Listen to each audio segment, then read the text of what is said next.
সাকিব ভাই আমাদের আইডল, তার খেলা দেখেই তো আমরা খেলা শিখতে আইছি। আমরা এখন তার কাছ থেকে প্রত্যাশা করি সে ভালো করে আবার আগের মতন পারফরমেন্স করবে, ভালো ব্যাটিং বোলিং করবে, আমরা বাংলাদেশকে জিতাবে, আমরা এটাই চাই।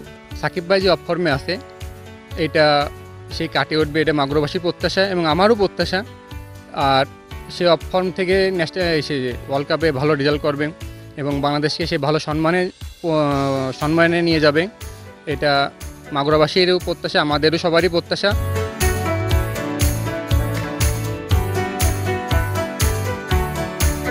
সাকিব ভাই রাজনীতিতে যেমন ছক্কা মারছে, খেলার মাঠেও 4 ছক্কা মেরে সাকিব ভাই সেই মানটা রাখুক এবং আমার প্রত্যাশা মাগুরারও সে মান রাখুক।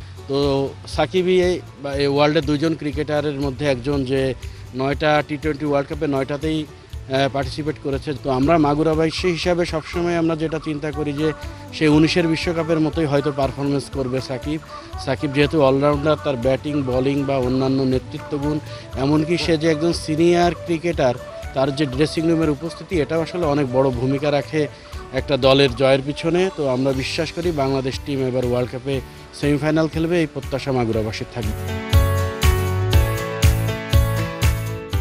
এখন Walton fridge, TV, AC, washing machine ও ফ্যান কিনে অনেকের মতো আপনিও হয়ে যেতে পারেন মিলেনিয়া। সেরা পণ্যের সেরা অফার ওয়ালটন